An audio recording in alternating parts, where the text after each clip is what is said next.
ਰਾਜੋਆਣਾ ਦੀ ਫਾਂਸੀ ਦੀ ਸਜ਼ਾ ਬਾਰੇ ਦਿੱਤੇ ਅਮਿਤ ਸ਼ਾਹ ਦੇ ਬਿਆਨ ਤੇ ਵੱਡਾ ਵਿਵਾਦ। ਸੁਰੱਖਿਆ ਸਲਾਹਕਾਰ ਅਤੇ ਏਜੰਸੀਆਂ ਵੱਲੋਂ ਗੁਪਤ ਫੰਡਾਂ ਦੀ ਦੁਰਵਰਤੋਂ ਤੇ ਸਰਦਾਰ ਸਿਮਰਨਜੀਤ ਸਿੰਘ ਮਾਨ ਦਾ ਵੱਡਾ ਬਿਆਨ। ਅਕਾਲੀ ਆਗੂ ਪਰਮਜੀਤ ਸਿੰਘ ਸਰਨਾ ਨੇ ਪੰਜਾਬ ਵਿੱਚ ਕੀਤੇ ਜਾ ਰਹੇ ਫਰਜ਼ੀ ਪੁਲਿਸ ਮੁਕਾਬਲਿਆਂ ਤੇ ਜਤਾਈ ਚਿੰਤਾ। ਭਾਈ ਬਲਵੰਤ ਸਿੰਘ ਰਾਜੋਆਣਾ ਦੀ ਫਾਂਸੀ ਦੀ ਸਜ਼ਾ ਉਮਰ ਕੈਦ ਵਿੱਚ ਬਦਲਣ ਨੂੰ ਲੈ ਕੇ ਕੇਂਦਰੀ ਗ੍ਰਹਿ ਮੰਤਰੀ ਅਮਿਤ ਸ਼ਾਹ ਦਾ ਵੱਡਾ ਬਿਆਨ ਸਾਹਮਣੇ ਆਇਆ ਹੈ। ਲੋਕ ਸਭਾ ਵਿੱਚ ਉਹਨਾਂ ਕਿਹਾ ਕਿ ਸਜ਼ਾ ਦੀ ਮੁਆਫੀ ਦੇ ਲਈ ਕਿਸੇ ਤੀਜੀ ਪਾਰਟੀ ਵੱਲੋਂ ਦਇਆ ਪਟੀਸ਼ਨ ਦੇਣਾ ਮੈਂ ਉਸ ਦੇ ਖਿਲਾਫ ਹਾਂ।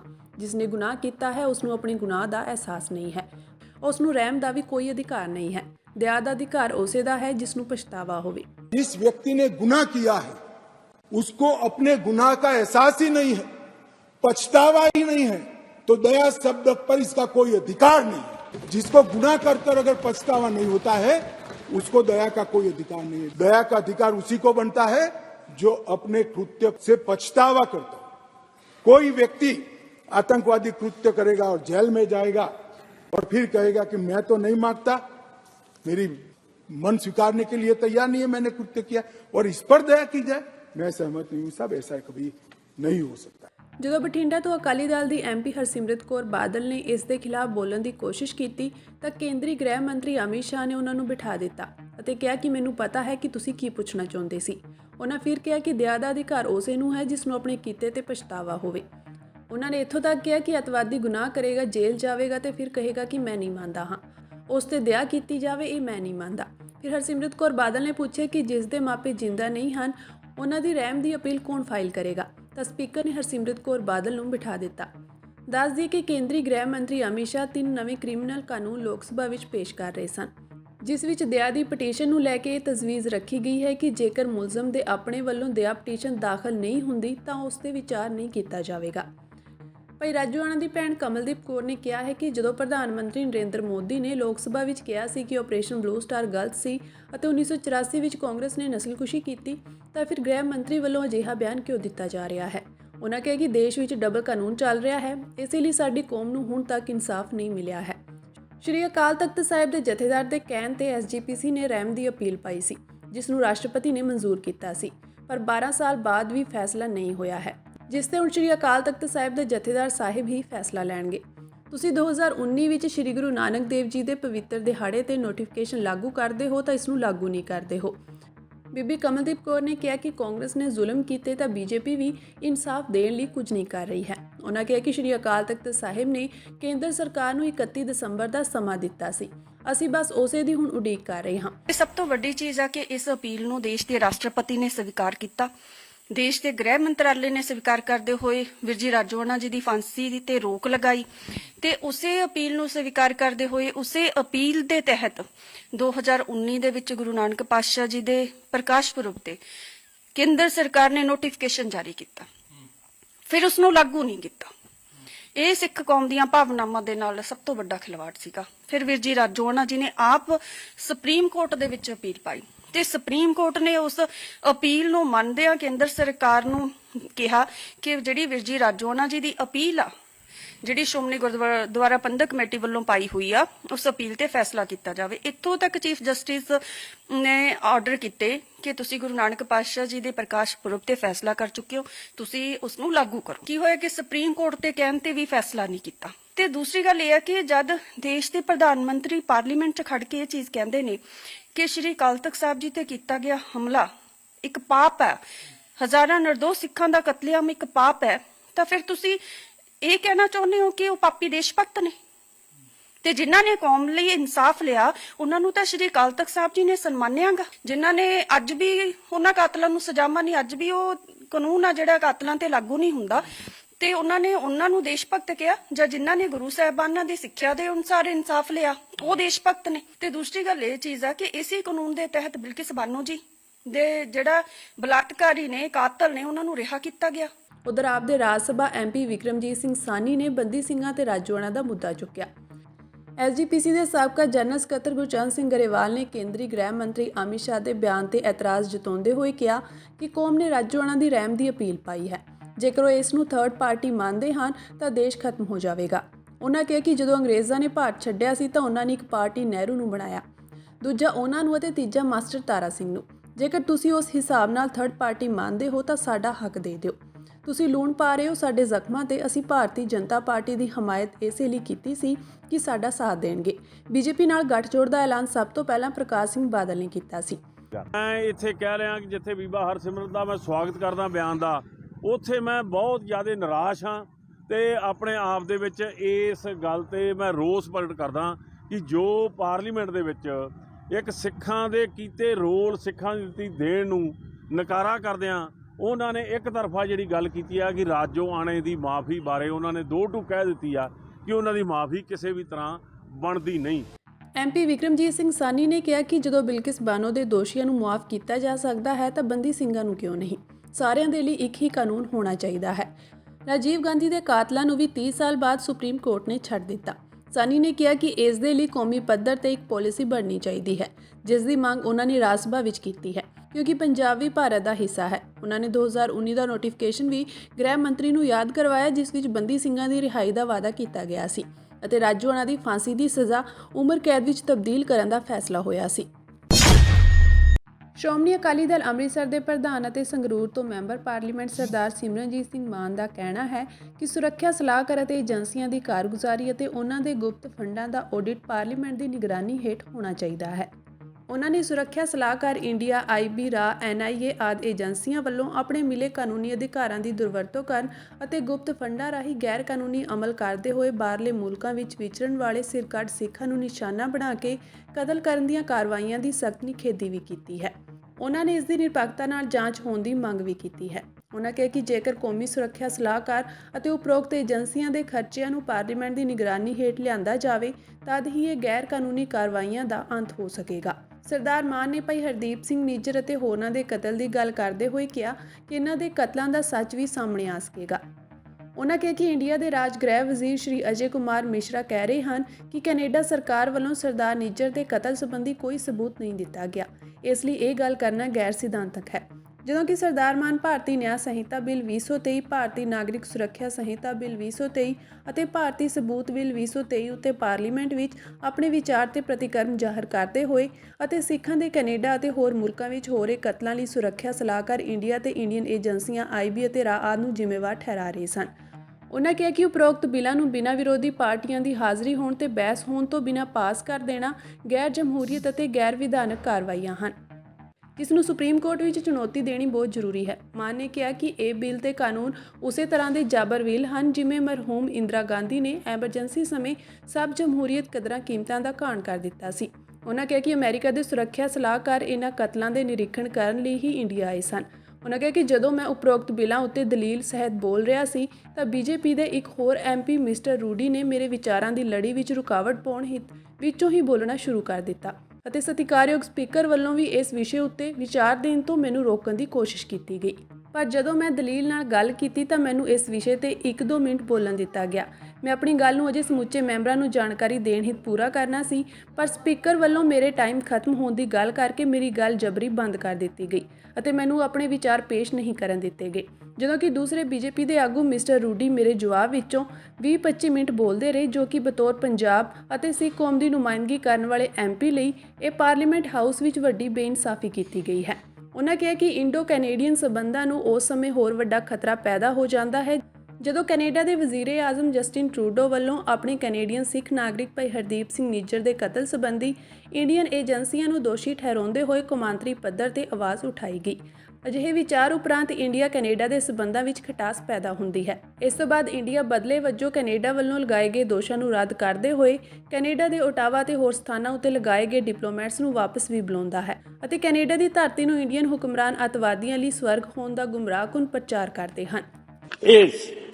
That these bills are exclusive of the National Security Advisor, the RAW Director, IB Director, Military Intelligence Director.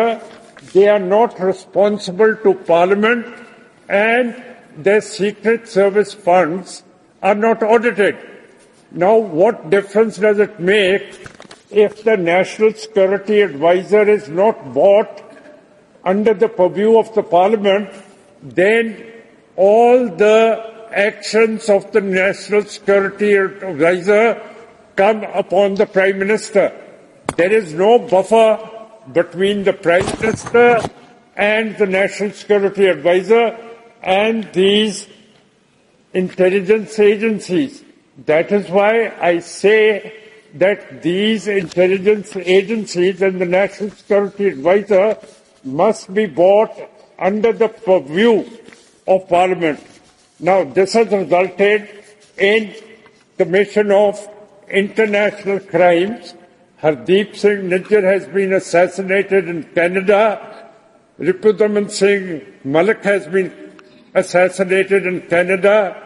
Sukhdev Singh has been assassinated in Canada. Avtar Singh Khanda has been assassinated in the UK.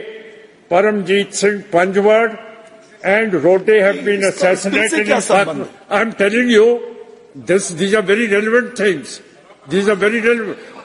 And एक minute जी no, honourable minister wants to intervene you let me विदेश speak. मंत्री ने स्पष्ट रूप से इस बात को खंडन किया है और कनाडा की गवर्नमेंट कोई ऐसा प्रूफ नहीं दे पाई है जो बातें आप कह रहे हैं। हम ये इस तरह के आरोप और अनर्गल आरोप यहाँ पर लगाने की आवश्यकता नहीं है।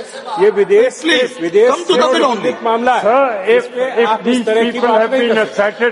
assassinated in these countries, ये then I इस ask, कानून की बात करें। why यहाँ has- तो अपने देश No, के listen कानून to me. है, उसमें you सारी don't want to बातें- listen to me. No Why not? No Why not? Listen to me please first. I please can. Then you answer. Mister Mann आप बिल पर बोलिए। मिस्टर मान बिल के अलावा आप कैसे बोल रहे हैं? आप प्लीज और ये- आप ये- please I have taken notice Let me please complete this. Yes yes yes Sir, if these are And what is serious- not related with this country, please don't talk about that. They are No. criminal acts. These are criminal acts, sir. And the National Security Advisor of America has come here. Mr. Blinken, the Secretary of No, State. that is not established. No. Canada के These are No, very please, serious no, things. no. Why are you Don't running raise, away? Mr. मान, नहीं, this is right. Mr. मान, please Why are don't you raise. running away? आप ऐसी बात मत Why बोलो. are you running No, away? please. No, why are you running away? Mr. Maan, again, you are deviating. No. You are deviating. Agarwal please, Sahab, ji. These are relevant. Please don't call chair with the name. No. Please, ji. You mean to say that there have been No. Please criminal conclude. acts? Akali ਆਗੂ ਪਰਮਜੀਤ ਸਿੰਘ ਸਰਨਾ ਨੇ ਪੰਜਾਬ ਦੇ ਗੰਭੀਰ ਮੁੱਦਿਆਂ ਤੇ ਚਰਚਾ ਕੀਤੀ। ਉਨ੍ਹਾਂ ਕਿਹਾ ਕਿ ਪੰਜਾਬ ਵਿੱਚ ਹੋ ਰਹੇ ਫਰਜ਼ੀ ਪੁਲਿਸ ਮੁਕਾਬਲੇ ਬੇहद ਚਿੰਤਾ ਦਾ ਵਿਸ਼ਾ ਹਨ। ਪੰਜਾਬ ਨੇ ਇਹਨਾਂ ਫਰਜ਼ੀ ਮੁਕਾਬਲਿਆਂ ਦਾ ਬਹੁਤ ਸੰਤਾਪ ਹੋ ਗਿਆ ਹੈ। ਪੰਜਾਬ ਦੇ ਮੁੱਖ ਮੰਤਰੀ ਨੂੰ ਅੱਗ ਨਾਲ ਨਹੀਂ ਖੇਡਣਾ ਚਾਹੀਦਾ। ਅਮਨ ਚੈਨ ਕਾਇਮ ਨਾ ਰੱਖ ਸਕਣ ਕਾਰਨ ਸੂਬਾ ਸਰਕਾਰ ਜਿਸ ਰਾਹ ਪਈ ਹੈ ਇਹ ਸਹੀ ਨਹੀਂ ਹੈ। ਉਨ੍ਹਾਂ ਨੇ ਕੇਂਦਰੀ ਗ੍ਰਹਿ ਮੰਤਰੀ ਅਮਿਤ ਸ਼ਾਹ ਨੂੰ ਵੀ ਅਪੀਲ ਕੀਤੀ ਹੈ ਕਿ ਉਹ ਆਪਣੇ ਦਖਲ ਨਾਲ ਇਹ ਫਰਜ਼ੀ ਮੁਕਾਬਲੇ ਰਖਵਾਉਣ। ਉਨ੍ਹਾਂ ਨੇ ਇਹ ਵੀ ਕਿਹਾ ਹੈ ਕਿ ਨਹੀਂ ਤੇ ਪੰਜਾਬ ਵਰਗੇ ਸਰਹੱਦੀ ਸੂਬੇ ਲਈ ਇਹ ਸਹੀ ਨਹੀਂ ਹੋਵੇਗਾ। 1992-93 ਤੋਂ ਬਾਅਦ ਪੰਜਾਬ ਦੇ ਵਿੱਚ ਐਨਕਾਊਂਟਰਾਂ ਦਾ ਹੜ ਆ ਗਿਆ ਸੀ। ਜਦ ਪੁਲਿਸ ਸਹੀ ਦੋਸ਼ੀਆਂ ਨੂੰ ਠੀਕ ਤਰ੍ਹਾਂ ਫੜ ਨਹੀਂ ਸੀ ਰਹੀ ਸੀ ਜਾਂ ਪਾਲਿਸੀ ਬਣਾਉਂਦੇ ਗਏ ਸੀ ਜਿਹੜਾ ਮਿਲੇ ਉਸ ਨੂੰ ਉਡਾ ਦਿਓ। ਔਰ ਉਸ ਐਨਕਾਊਂਟਰ ਦੇ ਵਿੱਚ ਜੋ ਪੰਜਾਬ ਦੇ ਵਿੱਚ ਹੋਏ ਉਸ ਦੇ ਨਾਲ ਜੋ ਪੰਜਾਬ ਦਾ ਨੁਕਸਾਨ ਹੋਇਆ ਉਹਦੀ ਭਰਪਾਈ ਸ਼ਾਇਦ ਹਾਲੇ ਤੱਕ ਪੂਰੀ ਨਹੀਂ ਹੋਈ। ਅੱਜ ਪੰਜਾਬ ਦੀ ਸਰਕਾਰ ਦੇ ਮੁੱਖ ਮੰਤਰੀ ਦੇ ਢਿੱਲੇਪਣ ਕਰਕੇ ਹੋ ਰਿਹਾ ਜਾਂ ਉਹਨਾਂ ਦੇ ਸਖਤ ਐਕਸ਼ਨ ਲੈਣ ਕਰਕੇ ਹੋ ਰਿਹਾ ਇਸ ਗੱਲ ਦਾ ਮੈਨੂੰ ਨਹੀਂ ਪਤਾ। ਪਰ ਇਹ ਗੱਲ ਜ਼ਰੂਰ ਹੈਗੀ ਕਿ ਜਿਤਨੇ ਵੀ ਬੰਦੇ ਹਨ ਜਿਹੜੇ ਕ੍ਰਿਮੀਨਲ ਹਨ,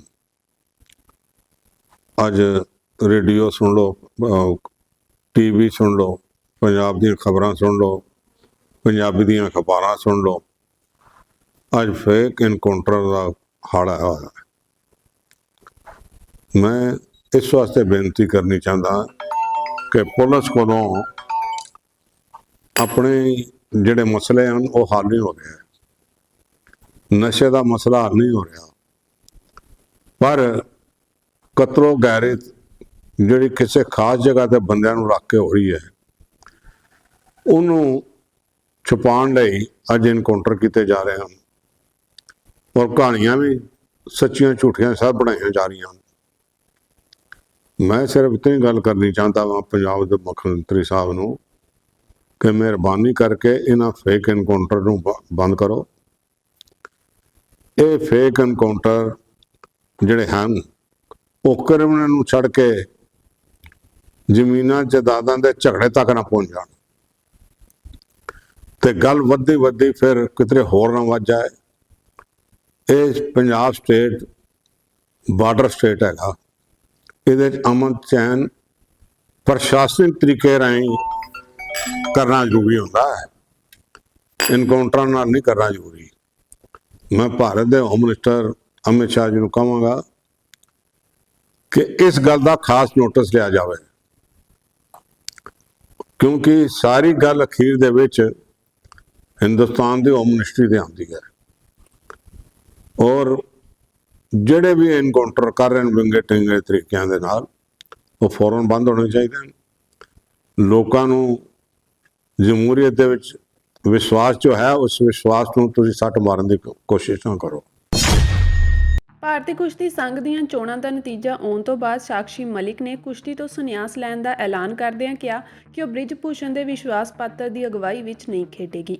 ਇਸ ਦੇ ਨਾਲ ਹੀ ਬਜਰੰਗ ਪੂਨੀਆ ਨੇ ਕਿਹਾ ਕਿ ਇਹ ਮੰਦਭਾਗੀ ਗੱਲ ਹੈ ਕਿ ਸਰਕਾਰ ਆਪਣੇ ਸਟੈਂਡ ਤੇ ਕਾਇਮ ਨਹੀਂ ਰਹੀ ਕਿ ਬ੍ਰਿਜ ਭੂਸ਼ਣ ਦਾ ਕੋਈ ਵੀ ਵਫਾਦਾਰ ਸੰਘ ਦੀਆਂ ਚੋਣਾਂ ਨਹੀਂ ਲੜੇਗਾ। ਉਧਰ ਵਿਨੇਸ਼ ਫੋਗਾਟ ਨੇ ਕਿਹਾ ਕਿ ਉਭਰਦੀਆਂ ਮਹਿਲਾ ਪਹਿਲਵਾਨਾਂ ਨੂੰ ਵੀ ਸ਼ੋਸ਼ਣ ਦਾ ਸਾਹਮਣਾ ਕਰਨਾ ਪਵੇਗਾ। ਦੱਸ ਦਈਏ ਕਿ ਸੰਜੇ ਸਿੰਘ ਦੇ ਕੁਸ਼ਤੀ ਸੰਘ ਦਾ ਪ੍ਰਧਾਨ ਬਣਨ ਤੋਂ ਬਾਅਦ ਸਾਕਸ਼ੀ ਮਲਿਕ ਨੇ ਕੁਸ਼ਤੀ ਤੋਂ ਸੰਨਿਆਸ ਲੈਣ ਦਾ ਫੈਸਲਾ ਕੀਤਾ ਹੈ, ਕਿਉਂਕਿ ਸੰਜੇ ਸਿੰਘ ਬ੍ਰਿਜ ਭੂਸ਼ਣ ਦੇ ਹੀ ਕਰੀਬੀ ਹਨ। ਉਹਨਾਂ ਭਾਵਕ ਹੁੰਦਿਆਂ ਕਿਹਾ ਕਿ ਇਸ ਫੈਡਰੇਸ਼ਨ ਖਿਲਾਫ ਲੜਾਈ ਵਿੱਚ ਬਹੁਤ ਸਾਲ ਲੱਗੇ, ਪਰ ਫਿਰ ਵੀ ਸਾਡੇ ਨਾਲ ਨਿਆਂ ਨਹੀਂ ਹੋਇਆ। ਜ਼ਿਕਰਯੋਗ ਹੈ ਕਿ ਕੁਸ਼ਤੀ ਸੰਘ ਦੇ ਮੁਖੀ ਬ੍ਰਿਜ ਭੂਸ਼ਣ ਤੇ ਮਹਿਲਾ ਪਹਿਲਵਾਨਾਂ ਦਾ ਸ਼ੋਸ਼ਣ ਕਰਨ ਦੇ ਇਲਜ਼ਾਮ ਲੱਗੇ ਸਨ, ਜਿਸ ਤੋਂ ਬਾਅਦ ਮੁਖੀ ਨੂੰ ਅਹੁਦੇ ਤੋਂ ਹਟਾਉਣ ਲਈ ਸਾਰੇ ਪਹਿਲਵਾਨਾਂ ਨੂੰ ਦਿੱਲੀ ਵਿਖੇ ਇੱਕ ਵੱਡਾ ਧਰਨਾ ਵੀ ਦੇਣਾ ਪਿਆ ਸੀ। ਆਮ ਆਦਮੀ ਪਾਰਟੀ ਦੇ ਇੱਕ ਹੋਰ ਆਗੂ ਨੂੰ ਸਜ਼ਾ ਹੋਈ ਹੈ। ਕੈਬਨਿਟ ਮੰਤਰੀ ਅਮਨ ਅਰੋੜਾ ਨੂੰ ਇੱਕ ਪੁਰਾਣੇ ਮਾਮਲੇ ਵਿੱਚ 2 ਸਾਲ ਦੀ ਸਜ਼ਾ ਹੋਈ ਹੈ। ਮਿਲੀ ਜਾਣਕਾਰੀ ਮੁਤਾਬਕ ਅਮਨ ਅਰੋੜਾ ਦੇ ਜੀਜਾ ਨੇ ਸਾਲ 2008 ਵਿੱਚ ਮਾਮਲਾ ਦਰਜ ਕਰਵਾਇਆ ਸੀ। ਦੱਸ ਦਈਏ ਕਿ ਕੈਬਨਿਟ ਮੰਤਰੀ ਅਮਨ ਅਰੋੜਾ ਨੂੰ ਧਾਰਾ 452 ਤਹਿਤ 2 ਸਾਲ ਦੀ ਸਜ਼ਾ ਹੋਈ ਹੈ ਅਤੇ 5000 ਰੁਪਏ ਦਾ ਜੁਰਮਾਨਾ ਹੋਇਆ ਹੈ। ਨਾਲ ਹੀ ਧਾਰਾ 323 ਅਤੇ 149 ਤਹਿਤ 1 ਸਾਲ ਸਜ਼ਾ ਅਤੇ 1000 ਰੁਪਏ ਜੁਰਮਾਨਾ ਵੀ ਹੋਇਆ ਹੈ। ਇਸ ਤੋਂ ਇਲਾਵਾ ਧਾਰਾ 148 ਤਹਿਤ 2 ਸਾਲ ਸਜ਼ਾ ਅਤੇ 4000 ਰੁਪਏ ਜੁਰਮਾਨਾ ਕੀਤਾ ਗਿਆ ਹੈ। ਸਾਰੀਆਂ ਸਜ਼ਾਵਾਂ ਇੱਕ ਸਾਥ ਚੱਲਣਗੀਆਂ। ਦੱਸ ਦਈਏ ਕਿ ਅਮਨ ਅਰੋੜਾ ਦੇ ਜੀਜੇ ਰਜਿੰਦਰ ਦੀਪਾ ਨੇ ਇਹ ਮਾਮਲਾ ਦਰਜ ਕਰਵਾਇਆ ਸੀ, ਜੋ ਕਿ ਪਰਿਵਾਰਕ ਲੜਾਈ ਝਗੜੇ ਦਾ ਮਾਮਲਾ ਦੱਸਿਆ ਜਾ ਰਿਹਾ ਹੈ। ਭਾਈ ਬਲਵੰਤ ਸਿੰਘ ਰਾਜੋਆਣਾ ਦੀ ਫਾਂਸੀ ਦੀ ਸਜ਼ਾ ਮੁਆਫ ਕਰਵਾਉਣ ਅਤੇ ਬੰਦੀ ਸਿੰਘਾਂ ਦੀ ਰਿਹਾਈ ਦੇ ਮਾਮਲੇ ਨੂੰ ਸਰਕਾਰ ਨਾਲ ਅਗਾਂਹ ਤੋਰਨ ਵਾਸਤੇ ਸ਼੍ਰੀ ਅਕਾਲ ਤਖਤ ਸਾਹਿਬ ਵੱਲੋਂ ਬਣਾਈ ਗਈ 5 ਮੈਂਬਰੀ ਕਮੇਟੀ ਵਿੱਚ ਪੈਦਾ ਹੋਏ ਵਖਰੇਵੇਂ ਸ਼੍ਰੀ ਅਕਾਲ ਤਖਤ ਸਾਹਿਬ ਦੇ ਜਥੇਦਾਰ ਗਿਆਨੀ ਰਘਬੀਰ ਸਿੰਘ ਦੇ ਦਖਲ ਮਗਰੋਂ ਦੂਰ ਹੋ ਗਏ ਹਨ।